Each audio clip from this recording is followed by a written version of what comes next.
City Council Urban Affairs and Housing Committee meeting to order. It is June 15th. We have one item on our agenda, which is a continuation of order number 22-108-572, the application for a special permit from attorney Brian Falk on behalf of Alta Marlborough LLC Wood Partners to build a mixed-use project in the neighborhood business district consisting of 10,074 square feet of ground floor retail and commercial space, 276 dwelling units, in addition to an on-site parking garage with 448 spaces to be located at the corner of Lincoln and Mechanic Streets.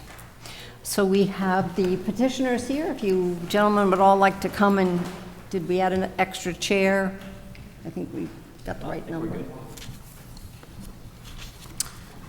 We did have myself and Councilor Ossing attended the site plan meeting. All of you were there.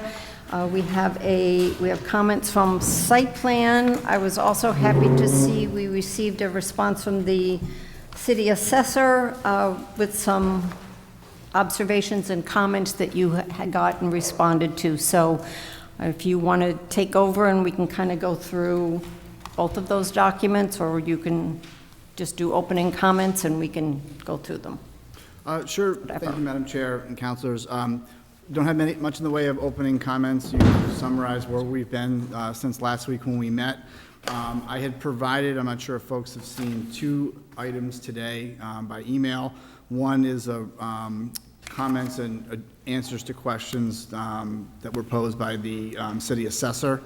And then also, based upon a comment email from Conservation Officer Priscilla Ryder, I provided a red line of the draft special permit decision that you had before you last week, incorporating most of the conditions and the language that she suggested. So happy to work through the documents and the comment letters and the draft decision at the committee's pleasure. All right, does anybody want me to go through those individually, or we can just kind of go through the new red line document and see what it incorporates from the comments from site plan, and if it doesn't take care of anything, we can go back through? Does that work for everybody? So since I know I've just seen this, I would guess everybody else has, so I'm just going to go page by page for where I see red, because we did go through this document completely at the last meeting.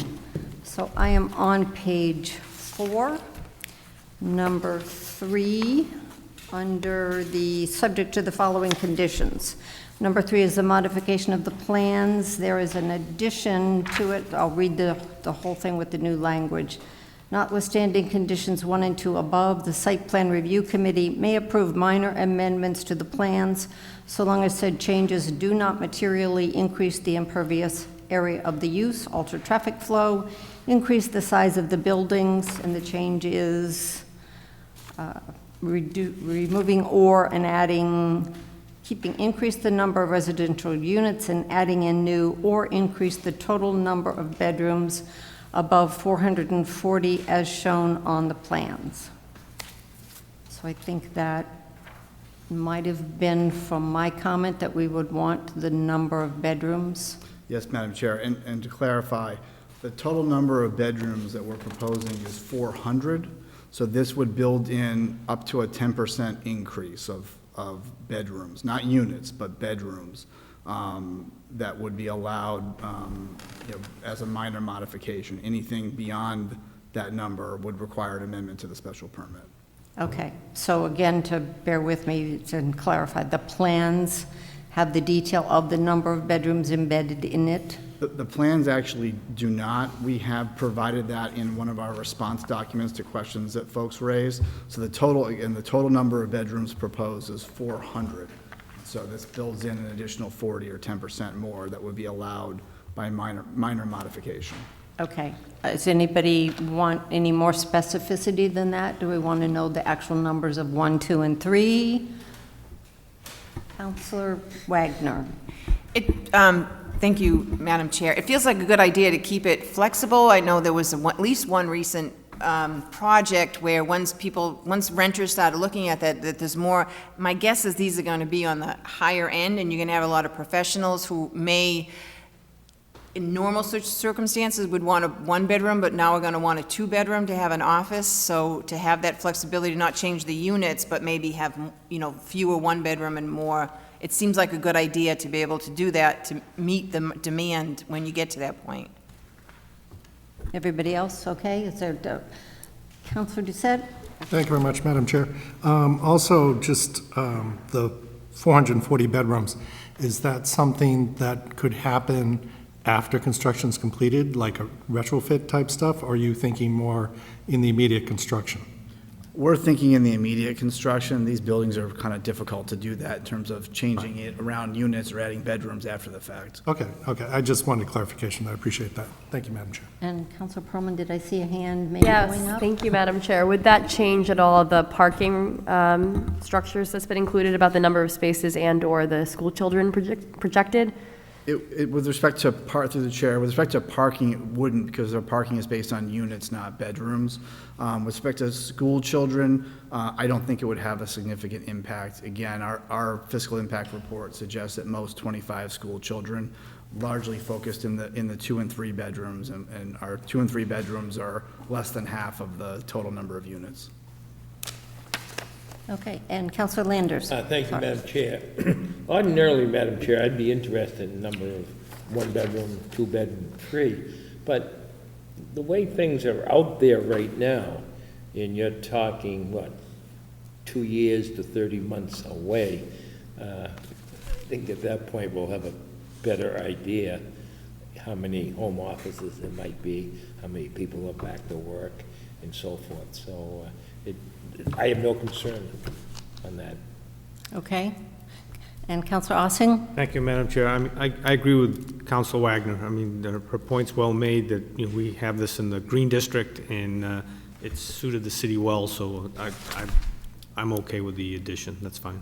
All right, so we're all good with that one. So the next red line I see is on page 5, which is talking about the rail trail lot, and the additional language is restrooms, not later than the issuance of a final certificate of occupancy for the use, or 26 months following the issuance of a building permit for the buildings associated with the use, whichever is sooner. The applicant shall convey to the city the land shown on the lot, on the plans as Lot 2, having completed the parking lot and restroom improvements, as shown on the plans, retaining an access easement over Lot 2 for the benefit of the use. And then all the rest of this is new. To be further defined through the site plan review process, provided, however, that the site plan committee through site plan review may authorize the construction of the restroom at another site in the city, or payment to the city in lieu of such construction. The final design of the restroom facility shall be determined by the site plan committee and shall be architecturally interesting and have railroad-related design elements. So I will begin comments with that. I think that this was what was agreed to. I did today, because it's been crazy, finally have time to sit and look through the documents that we were given for the MEDC agreement, and a whole lot of it is way beyond my pay grade. But the specificity was in the cost analysis, where it actually does use the term, because somebody brought it up to me, it says train station amenity building. And I know the mayor is upstairs and would come down if somebody would like him to be. I talked to him today, and his sense was he would like to see not just restrooms, but the ability to have an additional space where somebody could use that to do a fundraiser, where they might sell ice cream or sodas. So I don't know if that's something that was discussed at the MEDC level. I think Tom DePercio had mentioned it to me also, that he kind of liked that idea in favor of, because I'm not sure what train station amenity building meant from your perspective. Does that change the cost, or? Yeah, Madam Chair, if I may. So that was not discussed. However, doesn't mean we're not open to that discussion. In my mind, just hearing what you're saying, I think of like The bathrooms with a snack shack type facility at maybe a Little League field comes to mind, something like that. I don't know if that's the idea. And I haven't been to Galone Park in ages, but evidently that's how they redid the bathrooms there, where they added a separate little building that's plumbed for water, it has electricity, but it doesn't have a stove, and it's closed in the winter, so which would be similar to what this one was done. And depending on what the city wanted to do with it, once we got the land, if we gave it to the recreation department, they would be in charge of working out the details of who could use it. But I thought, so I don't know if that changes the language we would want in here, rather than restrooms to be that term amenity building again, or restrooms and with amenity, if you're, and I don't know if it changes the construction estimates, if it's just kind of a, I would imagine it would change the construction estimates to some degree, just given it's going to be more square footage. I don't imagine it would be dramatic. I think we're certainly open to that. These buildings, the intention here is they would have plumbing and electricity in any event to be functioning restroom facilities. Right. So I just think if we're talking about sort of an open room, maybe with a up and closed window type thing that you would see, I don't see an issue with that. I would add, though, that it may reduce the parking count, maybe one space, looking at the civil engineer, just because we're going to be adding some sort of depth to the building, and I got to imagine it's going to reduce parking, but maybe two spaces, up to two spaces, potentially. okay. So I threw that out there. I don't know if anybody wants to comment on that or anything else, and I'm looking over here. I'll go to Councilor Landers first. Okay, you went for age, huh? What I'd like to see, Madam Chair, something along the line, downtown Hudson or Lower Main Street in Hudson, I believe they have a caboose, and the caboose is actually on rail tracks, I think. I'd like to see something along the line like that rather than just a building made out of brick or cinder blocks, something along that line. But as far as having some type of food, I think it would have to be vending machines. I don't think, anybody could, even the rec department. I don't think you could come up with a situation where you'd have some type of snack shack there that would be people selling. And maybe it wouldn't work and nobody would want it, but I think the point that the mayor made, in which I agree, and there might be an organization that might, on a busy, beautiful Sunday, be out there selling water, maybe have ice cream. If there's electricity, they could bring a little cooler, and they would do it for a set amount of time, and it would be sporadic, but I think they would advertise it so that people knew, okay, let's go to the rail trail, support the J.C.'s doing their fundraiser for the day. It's a good idea as long as you can get a commitment, Well, The first 6 months, the first year, it goes pretty well, but after that, maybe not as well. Yeah, They don't see them raising enough funds. But we need something there that supplies, somehow we gotta get water or drinks or something out there. Right. But I think the decor would be important too, someone mentioned. Let it look like, remind us that it was a train station there. And I'm not sure, the caboose is there, but it's for the kids to climb on. You can't get in it. It doesn't offer anything. So the caboose is cute, but if you could build, to me, I like the idea when I saw that it was a train station, and I think you talked about it at site plan, that the idea was to design it to not be just a concrete block building, but to actually be appealing to people. And even if you set it further back, unless it's going way, way back, and that's what you didn't give us any plans to show where the new position of it being. I still think you'll be able to see it when you come down Lincoln Street, because that's pretty wide open there. So to make it look more. Well, as I had mentioned, I don't want a brick building. Right, and I don't think that's their plan. That's important. Yeah. So I think that'll be a site plan discussion, that more detailed than we could go there. All right, I saw Councilor Navin. Thank you, Madam Chair. I think, I've been very excited about the fact that there will be some sort of facility here from the beginning. I think it's important to really maximize the usage of the rail trail. The fact that we would design it so that it would have certain elements that would honor the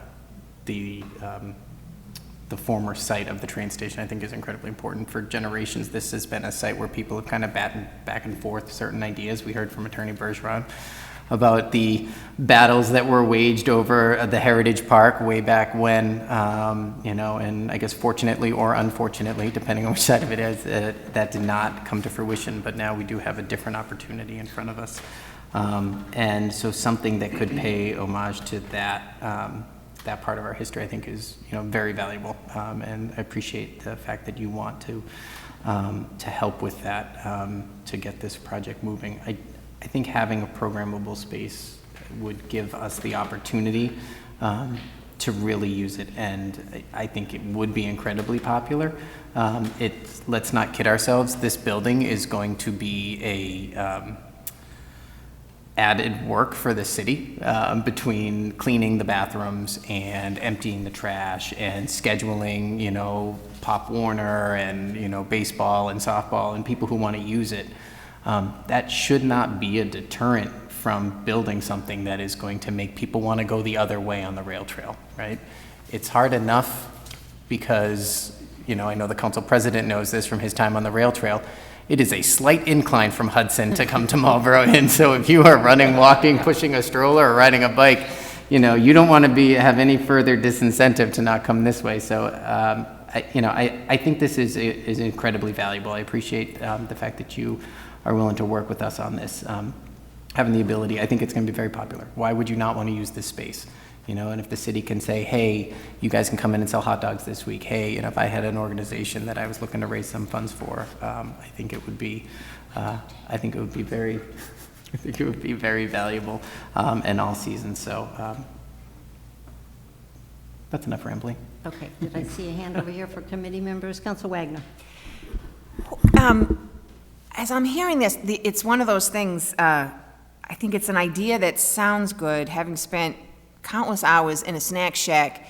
The idea of it sounds good, but like who's gonna haul those hot dogs in? You need equipment to, it sounds nice, someone might wanna, but the work that would go into selling something temporarily, and ice cream doesn't sit in a cooler, you need proper equipment to keep the right temperature, and we have things like the creamery that'll come out with mobile equipment to do things like that, and then, right around the corner is going to hopefully be all these great businesses, and I could see a potential partnership on fundraising with businesses to bring both people to the businesses, and I'm a little reluctant that it's going to sound good, but that it's not going to get used, and do we want to give up parking and have another, who is going to make that decision?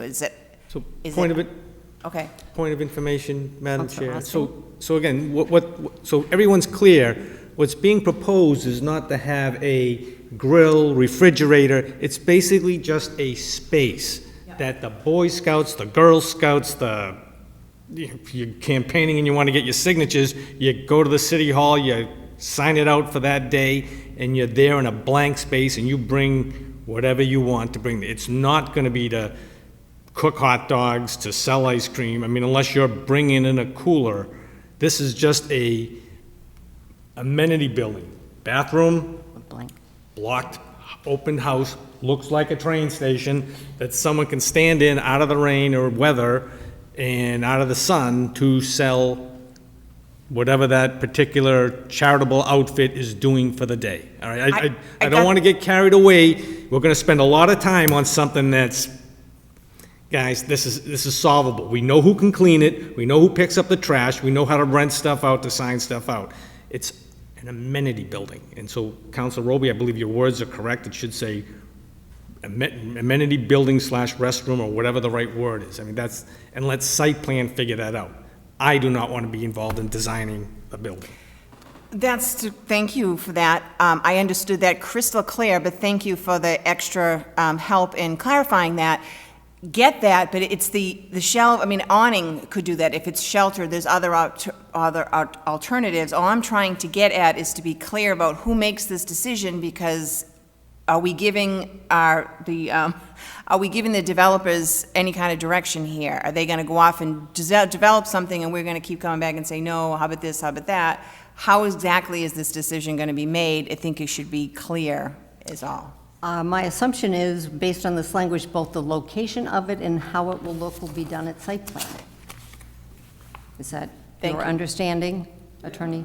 Yes, Madam Chair, that last sentence of the amended condition is the final design of the, it says restroom facility, it could say public amenity building or public amenity building / restroom facility shall be determined by the site plan committee and shall be architecturally interesting and have railroad-related design elements.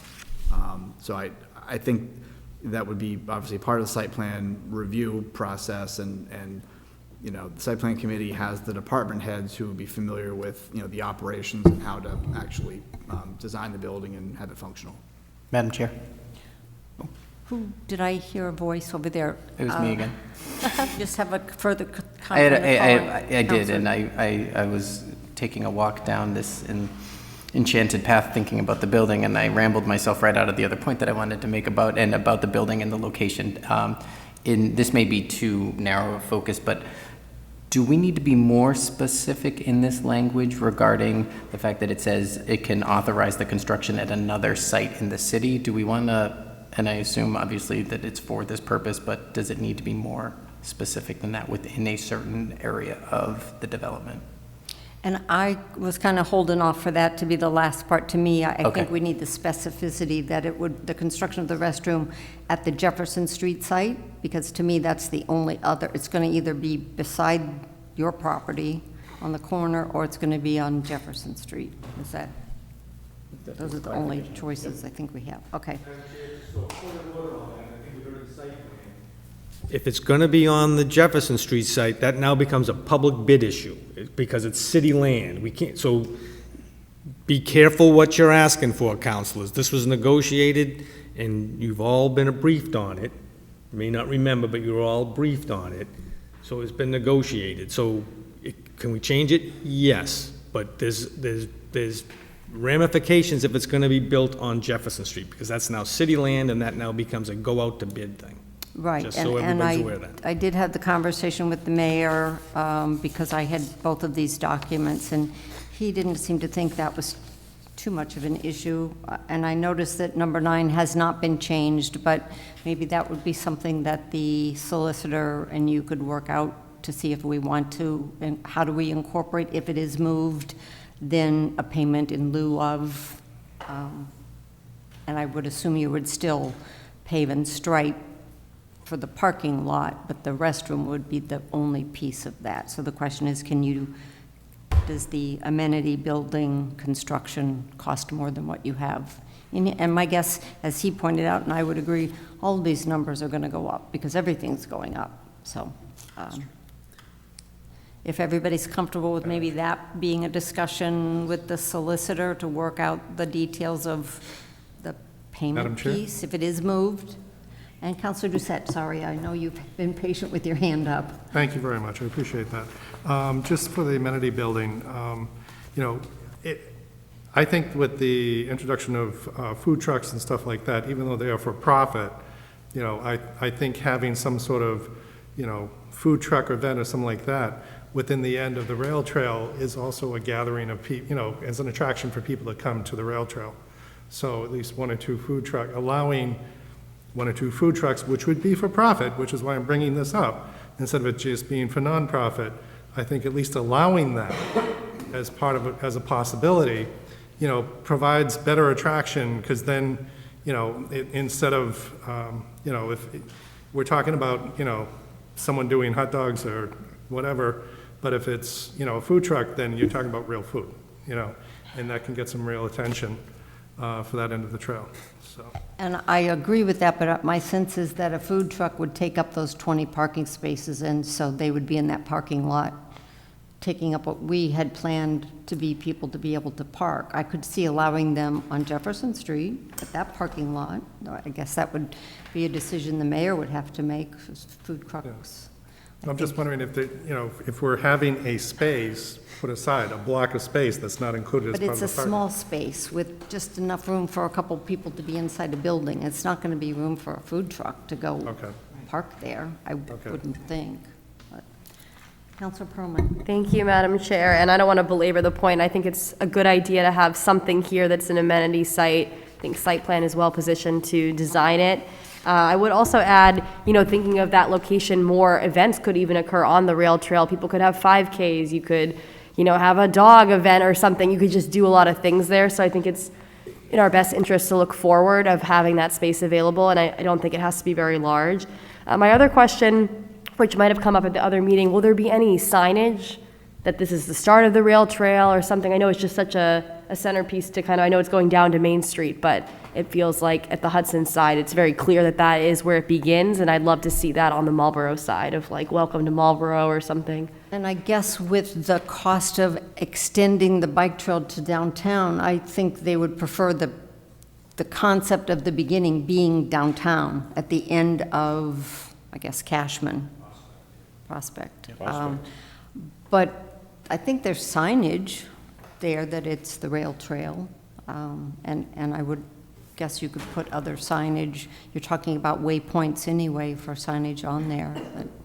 And I think when we did the conservation site walk, and I don't know that any of you were there, but there was somebody there that was part of the company. There was talk about doing one of the walks in the city, putting one of those kind of signs on the property somewhere to kind of add that train station history into the walk. So I would guess that something could get worked out, or that even the city could do the sign for the rail trail. I think it's pretty clear it's there with the crosswalk now. All right, so we're okay, is adding public amenity / restroom work for you? Yeah, that works for us, Madam Chair, and then the members. details can be worked out with the site plan committee in terms of what the Okay, building actually and is. having site plan do it works for everybody. Okay. All right, so as I said, number 9 is still just talking about the financial piece for the Jefferson Street parking, so I can make a mental note to have the solicitor look at that. We are now on to page 6 with a whole new section now labeled J, and the former, the site plan committee may engage the services of an outside transportation engineer to provide a peer review of the applicant's transportation impact assessment dated May 2022 by Vanessa and Associates, and shall implement the recommendations of such engineer through the site plan review process. The need for additional safety improvements at the site's driveways or nearby intersections, such as additional signage, crosswalk markings, traffic calming devices, et cetera, shall be reviewed as part of the site plan review process. So this is just adding in the request that I had for peer review, embedding it into, and Madam Chair? Councilor Doucette. Thank you very much. At the end, the additional signage, crosswalk markings, can you say bicycle paths, which would be on Lincoln Street or Mechanic Street? I brought that up as well, and this would be a good place to include it. Crosswalk markings, well, the crosswalk markings include the rail trail. Right, the rail trail, I'm talking about bicycle paths either on Lincoln Street or on Mechanic Street. Oh, I would, Because there are going to be people using bicycles on those streets. I just want to make sure that they're adequately they are, protected. but they would also be using them on the other parts of Lincoln Street where there are no bicycle markings. So, and you're gonna have cars parking along the buildings, so where do you want? That's what I want to get clarified, is those types of questions, okay? And I think And that's something that needs to be identified.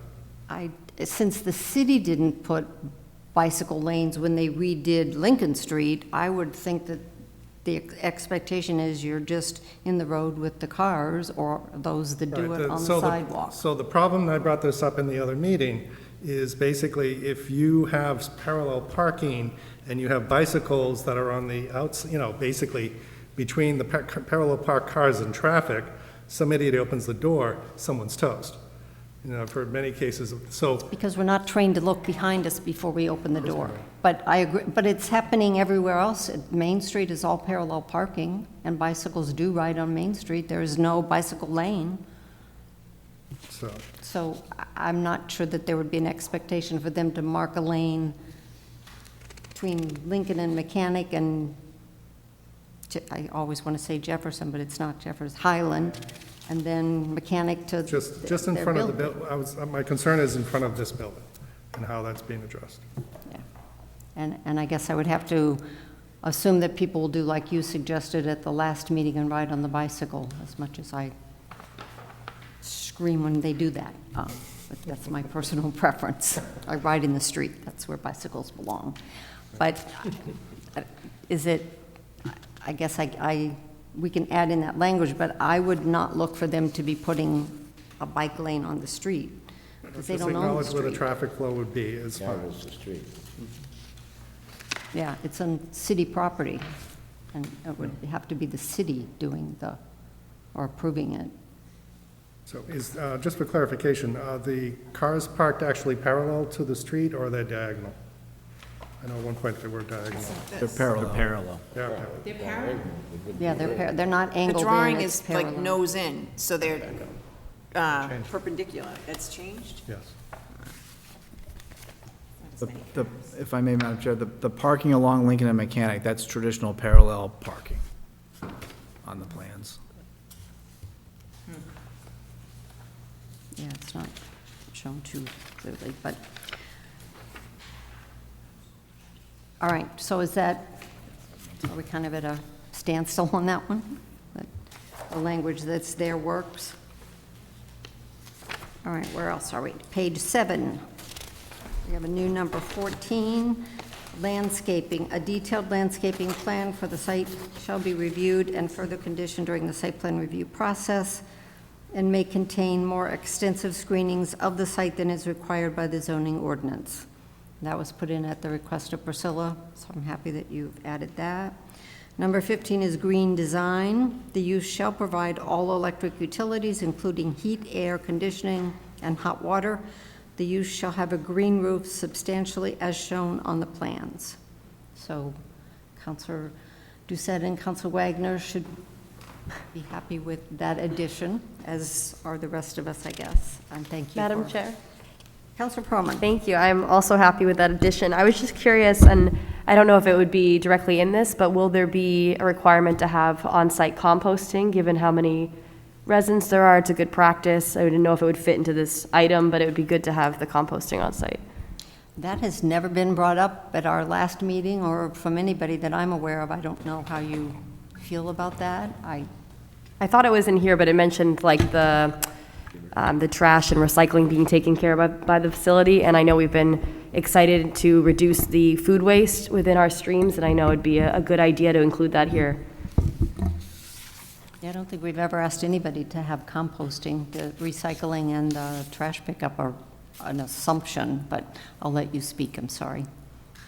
Yeah, Madam Chair, I've never been asked to include that in our buildings, and I just hesitate because I don't know exactly what it entails. I would have to speak, I think, with our operating group to understand any potential consequences with insects or rodents or anything that might come with that, where it would go. I just don't have enough information to commit to that tonight.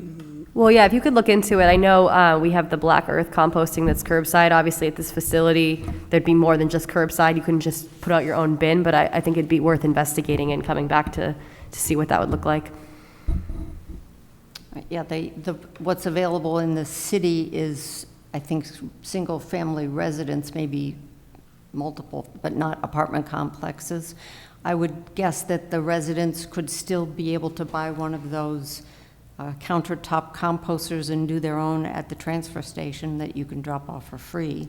So that could be a decision by the renter to go that extra step.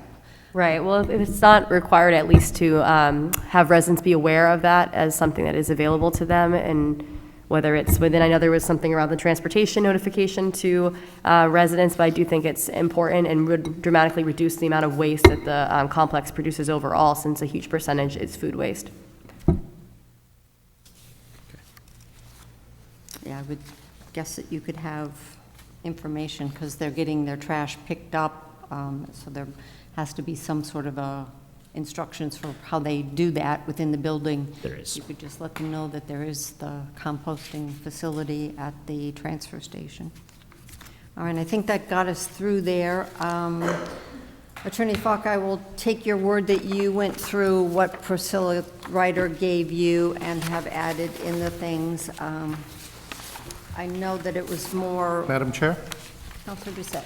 Yeah, thank you very much. I had a reference to say that there was going to be attachment, I think C, which was going to be the agreement between MEDC and, I'm sorry, I couldn't quite hear you. sorry, at the last meeting, I talked about having an attachment C, which was going to be the agreement between MEDC and the developer. And you had asked for something at the last meeting to be added, and I've got Yeah, notes. that but agreement, a copy of that agreement. Okay, is I that, just want to make sure, because you now have an attachment A, attachment B, you don't specifically state what they are, so I just want to make sure that that agreement is they're included as an referenced attachment. within the site plan itself. There's language that talks about attachment A, exactly where it is, I don't know off the top of my head. Attachment A is on page 2, talking about the applicant submitted the list and the plans, and attachment B is on page 3, with the document that Counselor Landers submitted saying he watched the video because he Yeah. wasn't here for the public hearing. So, Madam Chair, if I may, my only concern with including the land swap agreement as Exhibit C is that the decision and then therefore the exhibits will be recorded to the Registry of Deeds. And my only concern, having not worked on the land swap agreement, I'm familiar that it may be amended or may be changed. I would just be concerned that if the parties, the MEDC and Wood Partners, had reason to amend the land swap agreement, it would raise the question as to whether we need to amend the special permit. So if we want to reference it, I would maybe suggest referencing compliance with the land swap agreement as may be amended by the parties, rather than including the entire agreement as an exhibit, just for that reason. Because this is essentially, this is a zoning document that we have to comply with, and you wouldn't typically have a real estate agreement appended to a land use decision, but those are just my thoughts. I think that's perfectly fine. The reason why I wanted to include it is because I felt that that agreement was an integral part of these negotiations. So I was kind of concerned of it not being there, but having a reference to it, within the agreement is perfectly fine. and I would hope that when, And what would that reference be? Through the chair, I hadn't thought about that yet. It may perhaps be Another condition? in with number Condition. 5, where it talks about the certified list, the filing fees, and the site plan.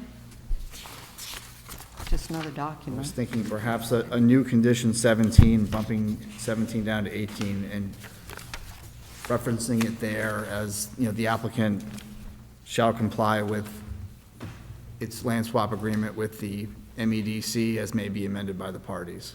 Perfectly fine. Thank you. Okay. Because I know, looking quickly through the land swap, I think there's some terminology in there that I want to make sure doesn't conflict with this.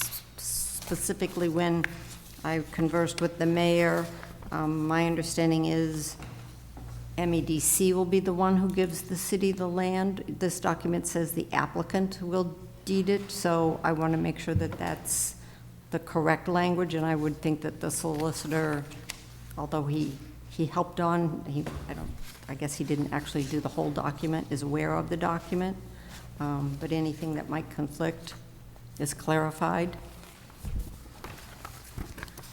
All right, so I do just, because he did spend the time doing this, I do kind of want to go through the observations and comments from the assessor, because he was kind enough to do this. So he asked about the target time frame. The estimated start is May 2023. The estimated completion is February 2025, and the estimated stabilization is March 2026. He asked, has a feasibility study, highest and best determination, possibly been completed by the developers with results shown that the numbers of rentable units are needed in this area, along with various retail sales? What are the planned retail sale uses? And their response, there's a shortage of housing both for rent and for sale in Massachusetts. Most rental communities in Marlborough are occupied above 95%, which indicates a shortage of available units. We believe this to be the highest and best use based on its walkability to lifestyle amenities in the downtown area. and proximity to I-495 and employment. Rates, retail uses will be determined closer to opening as market conditions are likely to change between now and expected completion in February 2025. The retail space at the corner of the rail trail will be set up for a cafe restaurant user. The retail space will be marketed after the project breaks ground. Question from the assessor, are there projected market rents forecasted? And the response was to be determined based on market conditions 2.5 years from now, which certainly makes sense. Table 1 quotes a total of 28 affordable 1, 2, and 3 bedroom units as compared to what was stated in the paragraph above is 26, and they respond with that was a typo. There are 28 affordable units. And from page 5, based on their projections for mixed-use development and applying the current split tax rates to estimate potential tax revenue, the estimates seem reasonable. The unknowns or variables in 2 to 3 years would be market conditions, demand for rental, and what the potential asking rents might be. Keep in mind, beyond the development time frame is a leasing period, so how long will it take to reach the projected occupancy goals set by the owners? And will the developers be looking for any concessions in value during this so-called ramping up period? Their response, the project is expected to take 12 months plus or minus to lease up. There will likely be a 1-month concession of free rent during lease up, as is typical in the market. And I got the impression the assessor was asking, would you be asking the city for concessions? But maybe I misunderstood. From page 6, the motor vehicle excise tax revenue projections may be a little overstated, but not exorbitant. And the response, the calculation was done using 318 vehicles. Given 276 units, this would equate to an estimated 1.15 cars per unit. The developer typically sees a car unit ratio of 1.25 and up to 1.5 in more suburban locations. And from page 10, footnote number 6 at the bottom of the page references an estimate of $5,000 for the lab space. They question what lab space. With the response that was a typo, they meant to say retail. So I do thank him for looking through this and asking his questions that I do think can give us and the public a little more understanding and knowledge of why we think this is a good project for the city. So I know I was given a document to extend. I don't know how comfortable people are tonight with finalizing this, if they want more time, if they're looking for more answers back, if we need to, if that is the consensus. We wouldn't need this necessarily. It could be reported out at the next meeting to refer to the solicitor to be put in final form to be voted on in July. So I'm going to put that out there and see if there are any other issues that got missed or aren't in here. Councilor Doucette. Madam Chair, I think we actually covered a lot of the issues tonight that were open in the prior meeting, so I don't have any concerns that there's anything truly outstanding that we need to address that wasn't resolved tonight. Councilor Wagner. There was the question we should revisit about the affordable units being 15% for multifamily versus mixed use not being required. We did talk about talking to the solicitor. I feel like we should say that publicly where we're going with that. Is that going to stay at 10% and it can't be addressed? What's the conclusion? Well, my understanding is we have no legal standing to mandate it. They have put in 10% because they're offering it. We've asked them, it's not a change on here, so I guess unless somebody's going to stand up and say, I'm not going to vote for this unless it's at 15, we're kind of at the mercy of them to, and actually thank them for giving us 10 when they didn't have to give us any.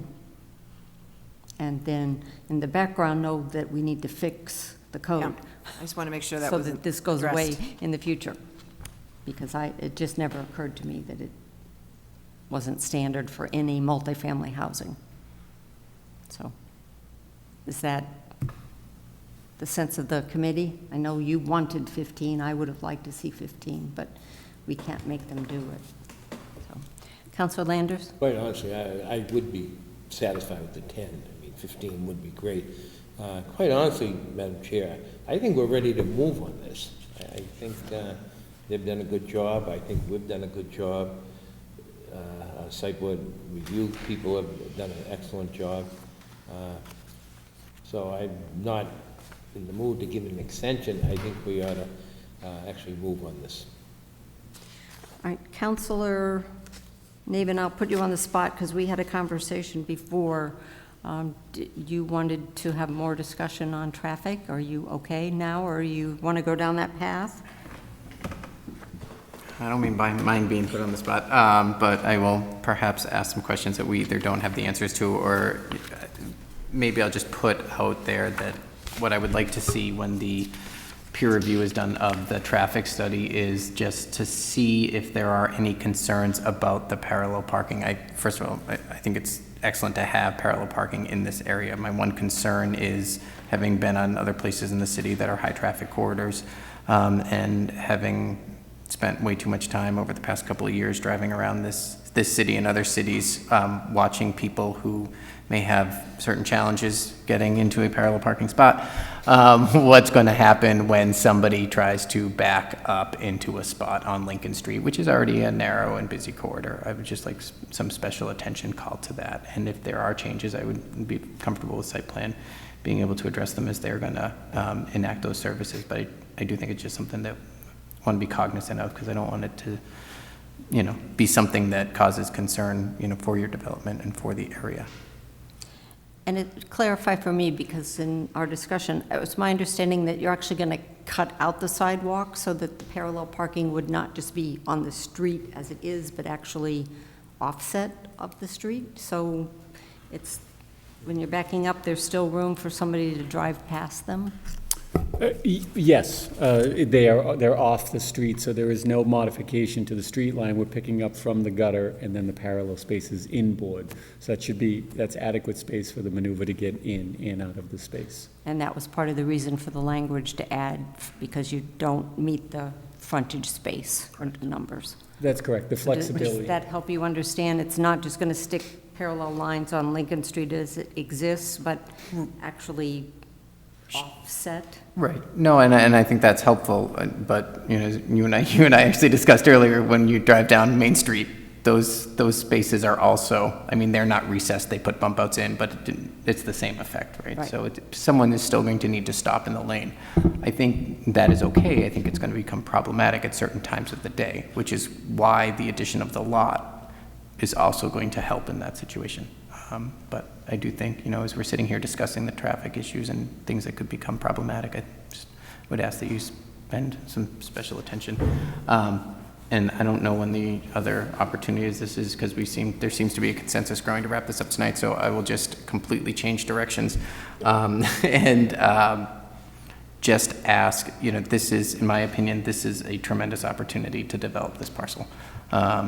There is and I don't think it's lost on your group, that this is an awesome responsibility to redevelop this parcel, these 5 parcels, but also to really help improve a corridor in the city that is in great need of investment and some changes to help bring people out. To that extent, I would say that not only is there an awesome responsibility with the development, and making sure it looks nice and making sure that the neighbors are taken care of and the traffic is addressed.